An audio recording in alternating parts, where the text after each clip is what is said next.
मैं doctor KL. Meena, associate professor in geography, government college Rajgarh. आज हम बात करेंगे पार्थिव एकता का सिद्धांत, प्रिंसिपल ऑफ टेरेस्ट्रियल यूनिटी। मानव भूगोल में पार्थिव एकता का सिद्धांत पर हम आज बात करेंगे। पार्थिव एकता का दूसरा नाम है अंतर संबंध, इंटर कनेक्शन। इस सिद्धांत का प्रतिपादन सबसे पहले जर्मन विद्वान फ्रेडरिक वेटजेल ने दिया था। 19वीं शताब्दी के अंत में 20वीं शताब्दी के प्रारंभिक दशकों में ब्लास महोदय ने इस सिद्धांत को सुव्यवस्थित विधि से प्रस्तुत किया। उन्होंने कहा कि मानव भूगोल के तथ्य पार्थिव भूगोल से संबंधित हैं, जिसकी विवेचना या व्याख्या केवल उन्हीं की सहायता से की जा सकती है। प्रत्येक स्थान पर ये परिवेश से संबंधित हैं, जो स्वयं कई भौतिक दशाओं के संयोग का परिणाम है। उन्होंने ब्लास ने इंग्लिश में भी इसका डेफिनेशन दी है। The phenomena of human geography are related to terrestrial unity by mean of which alone can they be explained. They are everything everywhere related to the environment. अपने सिद्धांत को अधिक स्पष्ट करते हुए उन्होंने लिखा कि वनस्पति का सामान्य रूप ही किसी प्रदेश का सर्वप्रधान लक्षण है। उसका नहीं होना एक बड़ी विचित्रता है। ऐसी वनस्पति से अपने आकार, रंग, परिणाम और संयोग विधि से उस भूखंड का सामान्य व्यक्तित्व प्रकट होता है। जैसे स्टेपीज में सवाना, भूमध्य रेखीय शैलवाद आदि नाम सामूहिक एकता के स्वरूप हैं जो वनस्पति जगत के अंदर आते हैं, चाहे रेगिस्तान हो।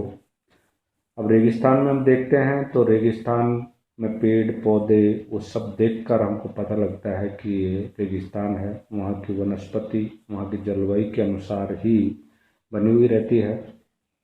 इस सिद्धांत के अनुसार संसार के सभी जड़ चैतन्य तत्व एक दूसरे से संबंधित हैं। ब्लास ने इस बात से प्रेरित होकर कहा था कि भौगोलिक विकास के अंदर मुख्य भावना पार्थिव एकता की है।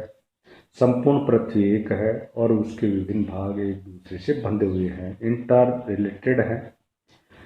यह भावना टॉलमी के कथन भूगोल एक ऐसा विज्ञान है जो आकाश में पृथ्वी का प्रतिबिंब खोजता है से प्रेरित है। बाद में जलवायु संबंधी विज्ञान ने ब्रह्मांड के घूर्णन का ज्ञान प्राप्त कर विचार का समर्थन किया। विभिन्नता में एकता। मोटे तौर पर एक प्रदेश की वनस्पति में समरूपता होते हुए भी जो पेड़ पौधे हैं, वृक्ष हैं, उनमें गहरा अंतर मिलता है। फिर भी वहाँ जीवों और मानव क्रियाओं में समानता मिलती है। इस सिद्धांत के विकसित रूप को पारिस्थितिकी विज्ञान इकोलॉजी कहते हैं।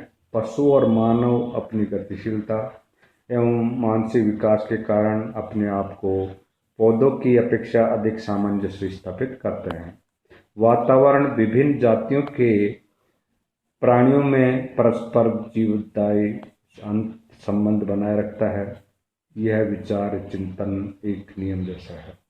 जब हम किसी प्राकृतिक प्रदेश का अध्ययन करते हैं तो वहाँ सामान्यतः एक सी जलवायु, एक सी वनस्पति, एक सी मिट्टी, मानवीय क्रियाओं में समानता पाई जाती है। तो इस बात की पुष्टि होती है कि प्राकृतिक तत्व तो आपस में जुड़े हुए ही हैं और मानवीय तथ्य भी उसके घनिष्ठ संबंध रखते हैं। उदाहरण के तौर पर हम देखें कि वनस्पति का उद्भव वहाँ की भूमि, जलवायु, मिट्टी पर निर्भर करती है। उसी का परिणाम है जब मिट्टी और जलवायु के साथ साथ वनस्पति का भी योगदान है।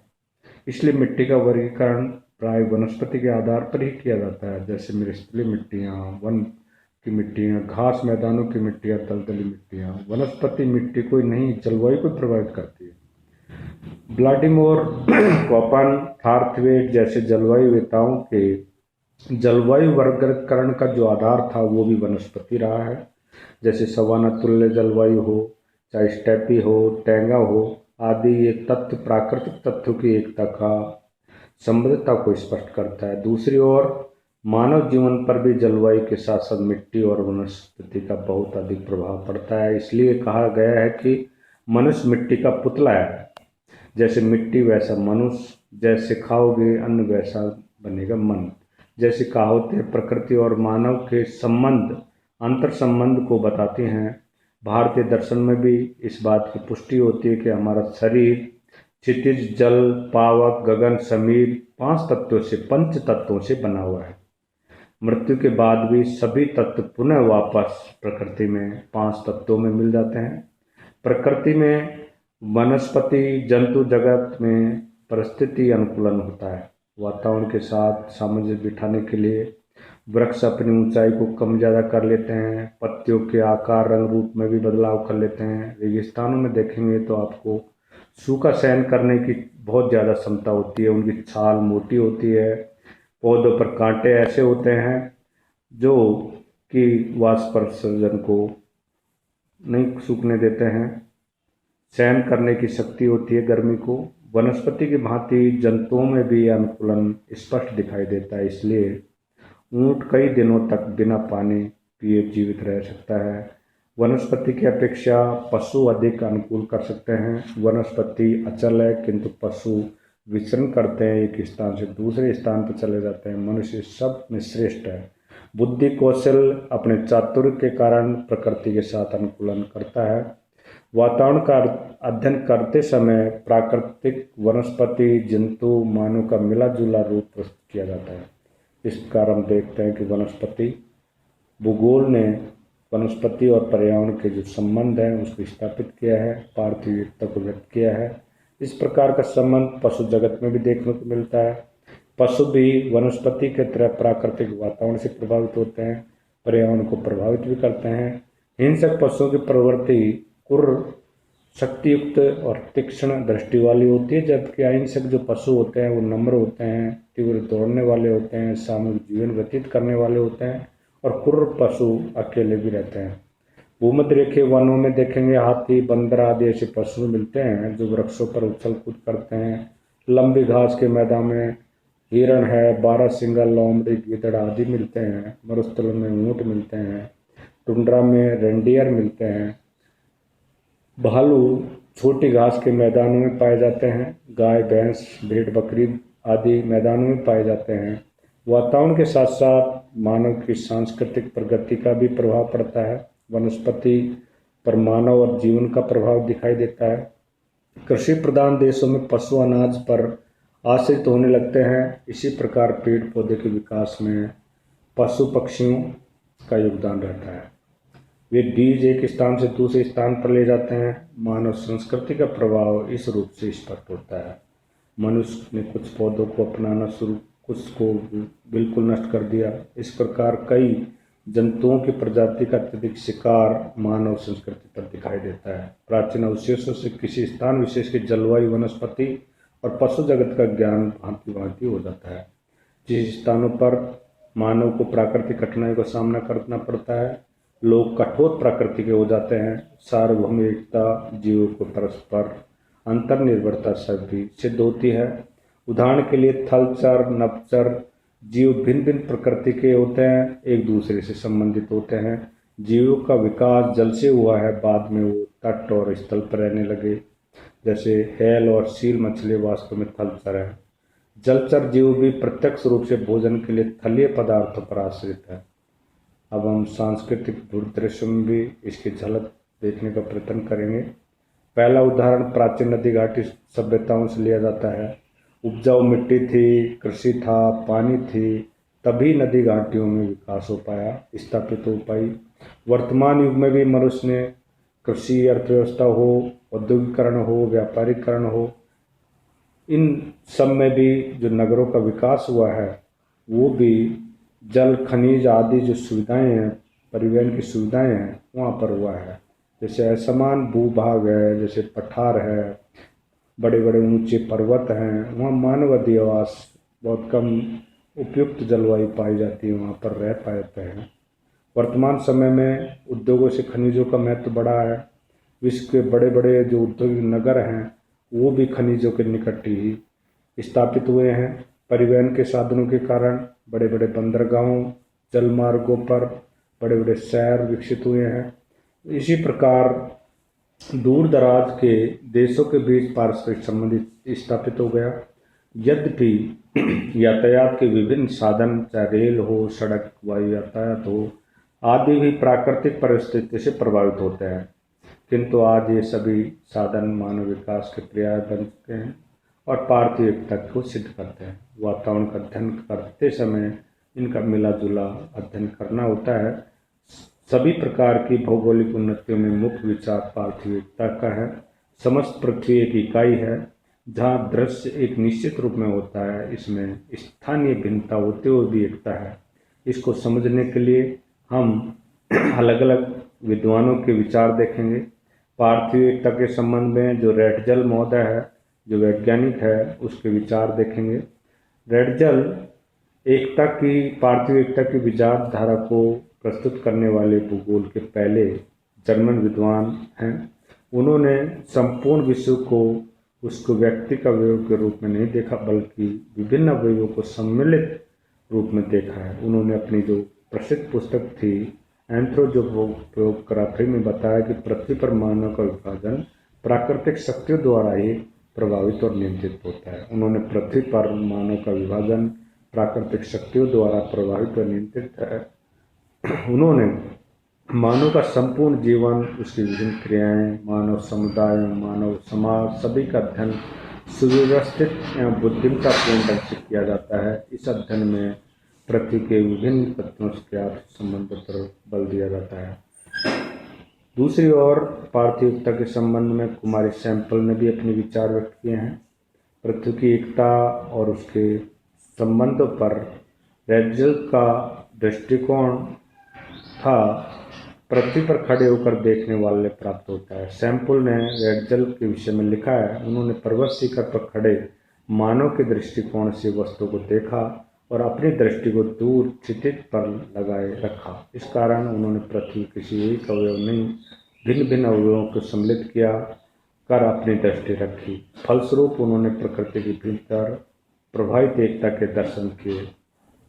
कुमारी सैंपल ने कोटेशन दी है, man can no longer be scientifically studied apart from the ground he till और the land over which he travel or the sea over which he treads।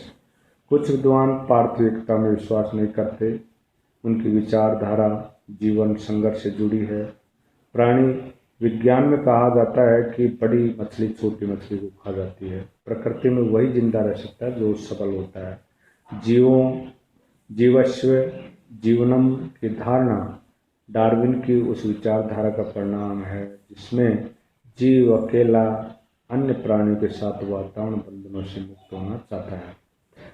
दूसरी ओर हम्बोल्ट ने भी अपनी पार्थिव एकता के संबंध में विचार व्यक्त किए हैं।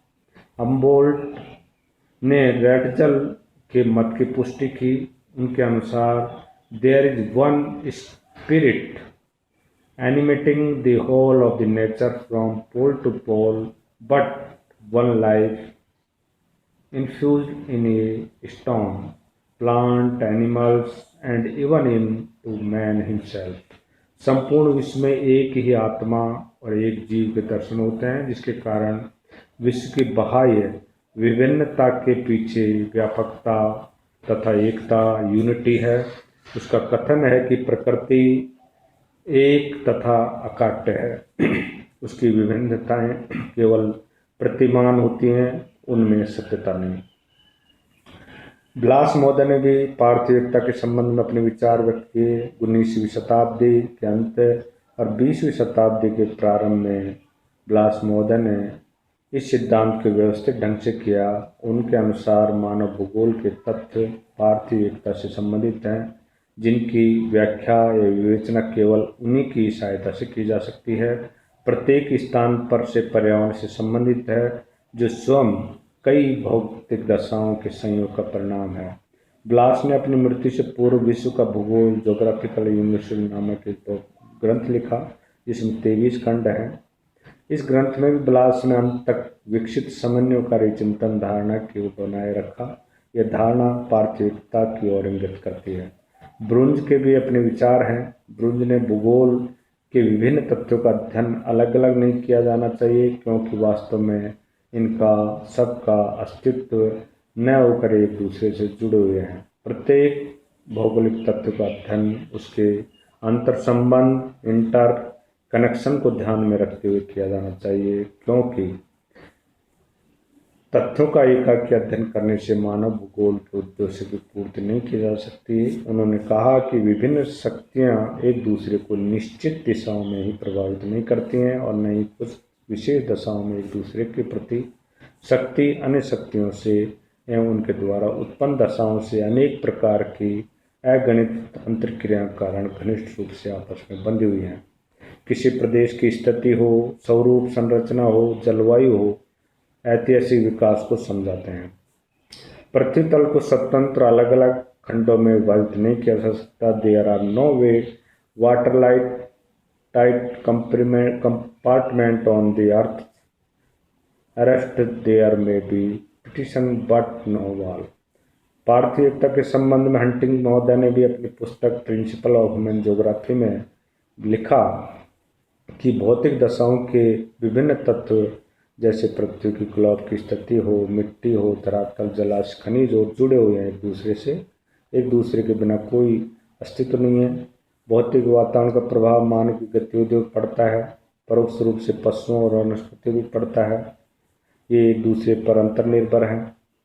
मानव एक क्रियाशील प्राणी है होने के कारण भौतिक वातावरण पशु वनस्पति को भी परिवर्तन करता है। प्रकृति और मानव का एक दूसरे के पूरक संबंध है। एक संतुलन बना रहता है जो पार्थिव एकता को स्पष्ट करता है। भारतीय समाजशास्त्री डॉक्टर राधाकृष्ण मुखर्जी का विचार है कि मानव समुदाय प्रकृति के साथ साथ स्थायी संतुलन में ही नहीं बंधा, वरन वह उनके परोक्ष प्रभावों से भी बंधा है। इस प्रकार पार्थिव एकता के सिद्धांत में प्रकृति और मानव और जीव जंतुओं का आपसी अंतर संबंध को बताया गया है।